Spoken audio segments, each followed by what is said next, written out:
Selamat datang di Setir Kanan.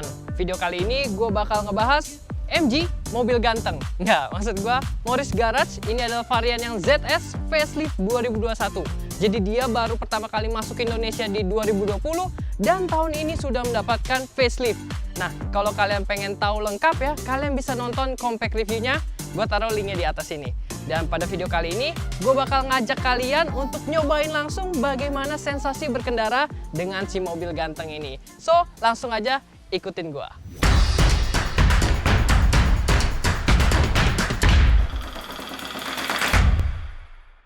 Oke, sebelum masuk, kita lihat dulu secara tampilan luar. Dia udah berubah nih, tampangnya semakin ganteng, terutama di lampunya dia udah full LED di bagian atas ini.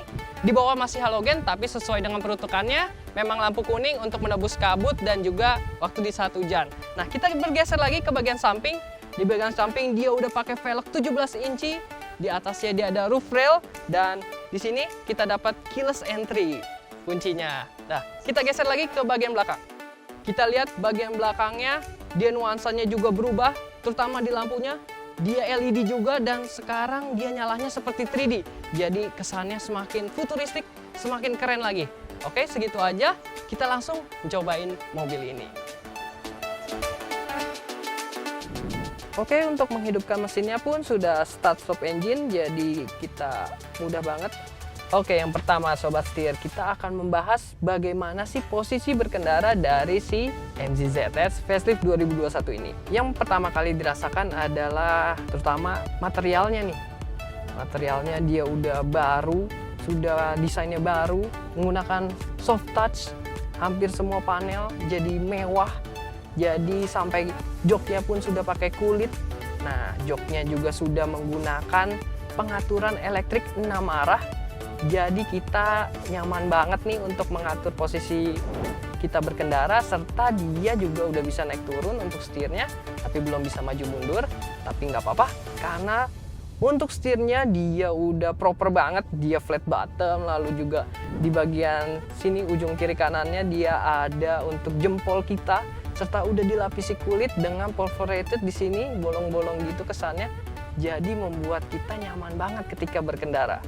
Posisi duduknya pun nyaman berkat joknya ini udah pakai kulit tadi, serta dia juga lumayan besar nih support bagian kiri kanannya. Jadi kita nyaman ketika bermanuver, itu nggak gampang kita terlalu bergeser-geser. Nah, gue suka banget. Dan juga dia material di sini kita nyaman untuk kita taruh tangan. Jadi armrest kiri kanan, di sini ada, empuk dua-duanya. Wah, enak banget rasanya berkendara dengan mobil ini. Nah, untuk steeringnya juga nggak kalah nih, dia udah cukup sigap untuk kita berkelok-kelok, jadi nyaman banget, sigap untuk kita bermanuver, serta dia juga untuk steeringnya kita bisa atur bagaimana dia berat ringannya si setir. Nah, kita bisa atur untuk di head unitnya, car, lalu kita bisa driving and maintenance, lalu ada steering, ada urban, ada normal, ada dynamic. Nah, urban itu yang paling ringan, dynamic ini yang paling berat, jadi bisa menyesuaikan. Mantap ya, lengkap banget untuk fitur-fiturnya. Selanjutnya kita akan membahas bagaimana visibilitas dari mobil ini. Nah, MG ZS Facelift ini secara keseluruhan kacanya sudah lumayan besar, jadi kita gampang nih untuk ngelihat, jadi nggak terhalang juga. Mau lihat ke belakang juga kacanya gede, enak. Spion juga sudah elektrik dan auto retract, jadi memudahkan kita untuk pengaturan. Namun sayangnya posisi si spion ini lumayan dekat sama kita, agak mundur ke belakang, jadinya dia lumayan membuat blind spot nih. Tapi tenang Sobat Setir, karena mobil ini sudah dilengkapi dengan kamera di kiri kanan spion depan belakang, jadi menghasilkan kamera 360 yang kita bisa akses ketika kita berkendara di bawah kecepatan 10. Jadi ini membantu banget, terutama ketika kita melewati gang-gang sempit, lalu juga kita melewati mungkin ada got di kiri kanan untuk parkir, bahkan ketika kemacetan takut diserempet. Jadi kita merasa lebih safety dan lebih percaya diri tentunya. layarnya ini yang menampilkan kamera 360 besarnya 10,1 inci, jadi kita puas banget kalau kita mau ngelihat kameranya. Nah, hasil dari kamera 360-nya juga bisa menampilkan 2D dan 3D. Wah, jadi keren banget animasinya. Kita bisa lihat detail bentuk mobil kita secara 3D tampilannya dari layar multimedia ini. Jadi lengkap banget, serta untuk kalian kalau ingin menambah visibilitas, di atas ini sudah dapat panoramic sunroof. Jadi puas banget. Ini bukan termasuk visibilitas sih, tapi mobil ini sudah disediakan nih kalau kalian mau lihat bintang, mau lihat pemandangan. Nah, di sini.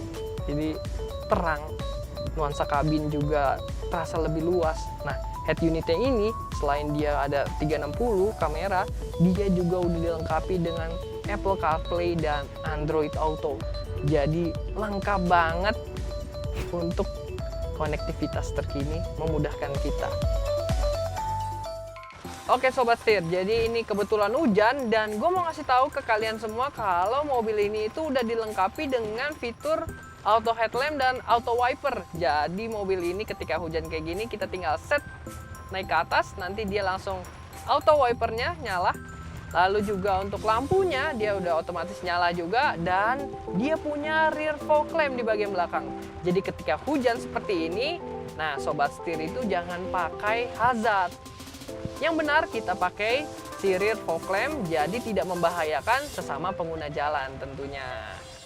Selain itu juga seperti sekarang nih kita lagi berhenti, dia sudah dilengkapi dengan auto hold dan sekarang parkir elektrik. Jadi kita lebih rileks, kita lebih dibantu. Jadi kita tinggal rileks kakinya, lepas remnya, dia otomatis ngerem sendiri, dan ketika kita mau jalan kita tinggal pindah ke transmisi drive lagi di D, lalu kita gas, nanti dia akan rilis sendiri rem tangannya. Jadi sangat memudahkan kita ketika kita ada di kemacetan atau di keadaan stop and go. Oh iya Sobat Setir, jadi ketika kita mau belok, lalu kecepatan kita juga nggak terlalu tinggi, masih di bawah 10 km per jam, dia bakal nyala nih si kamera 360-nya atau di kiri kanannya kameranya, karena kita pasang sein. Jadi sangat memudahkan ketika kita ingin bermanuver, ketika kita mau berpindah jalur atau kita mau belok di lampu merah itu, atau masuk ke gang, nah kita tinggal aktifkan lampu sein, nanti dia aktif sendiri. Oke Sobat Setir, selanjutnya kita akan bahas tentang bantingan suspensi nih. Nah, gue cukup amazed karena si bantingan suspensinya kayak tadi kita ngelewatin speed bump di BSD nih lumayan besar-besar, lumayan bikin orang kaget nih kalau pertama kali lewat speed bump dari yang ada di BSD ini. Tapi dengan mobil ini dapat diredam dengan baik karena karakter suspensinya ini yang ada di tengah-tengah, dia nggak terlalu keras dan nggak terlalu lembut juga. Jadi ketika kita lumayan ngebut tuh, nah enak, dia bisa diredam dengan baik. Badannya pun nggak sampai kelempar ataupun nggak sampai bumpy banget, nyaman.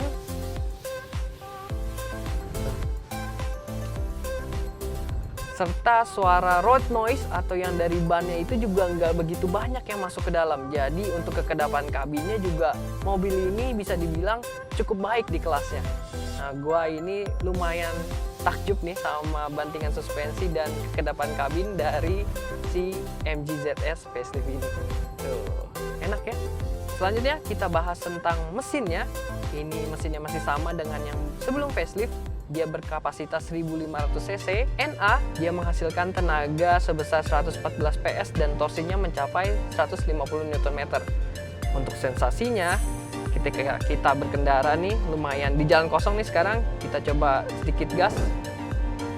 Nah, dia masih bisa dibilang ya so-so lah, nggak terlalu gimana-gimana banget, tapi dia ada mode sportnya nih. Kita geser tuas transmisinya, dia masuk di sport mode, RPM-nya langsung lebih tinggi, serta kita dapat Triptonic nih untuk manual mode-nya.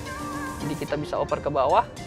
Nah, ini jadi lebih narik lagi, kita lebih pede untuk kita nyusul-nyusul atau bermanuver. Nah, jadi ketika kita berkendara di luar kota, yang sering kita nyusul-nyusul tuh lebih pede gitu. Nah, di sini juga kita bisa lihat nih di cluster instrumen, Dia ini sudah digital 7 inch, jadi sangat menarik sekali. Mata kita dimanjakan. Dia bagus nih interface-nya. Di bagian kiri kanan ada speedometer, di kiri dan di kanannya ada RPM. Di mobil ini termasuk udah ada TPMS dan juga sudah ada untuk voltase akinya. Jadi lengkap banget. Nah, tadi soal mesin masih sama, tapi yang berbeda adalah transmisinya. Sekarang dia udah CVT 8 percepatan. Jadi udah harusnya lebih halus perpindahannya dan juga lebih irit. Nah, konsumsi bahan bakar ya kalau di dalam kota ini dia bisa mencatatkan angka 11 km per liter, dan juga kalau di luar kota atau tol dia bisa mencatatkan hingga 16 km per liter.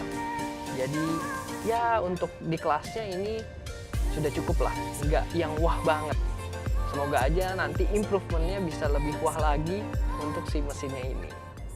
Oke, selanjutnya juga kita akan membahas mengenai fitur keselamatan dari mobil ini. Gue juga lumayan mes karena fitur keselamatannya bisa dibilang cukup lengkap. Dia punya 6 buah airbag, dia punya kursi ISOFIX di belakang, dia juga udah 4 rem cakramnya depan belakang, dan dia udah dilengkapi dengan ABS, ABD, Hill Start Assist, Hill Descent Control. Jadi udah safety banget, udah aman, kalian nggak usah takut tergelincir ataupun mundur di saat tanjakan.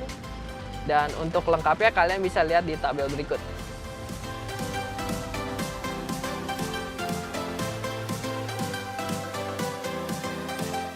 Setelah nyobain mobil ini, gue bisa merasakan kalau mobil ini tuh punya aura yang positif banget, terutama dari fitur-fiturnya, lalu juga rasa berkendaranya bisa dibilang ini nyaman, dan juga dia punya bantingan suspensi yang enak tuh. Jadi kalau kalian sedang mencari mobil di kelas compact SUV yang nggak pasaran tentunya, masih jarang di jalan, serta punya value for money yang baik, mengingat harganya untuk varian termahal Maxtify, mobil ini dibanderol dengan harga 309,8 juta. Jadi sangat worth it banget jika kita lihat lagi secara keseluruhan fitur-fiturnya, lalu juga rasa berkendaranya, juga termasuk tampangnya yang ganteng. Nah, gue rekomen banget untuk kalian pertimbangkan mobil ini.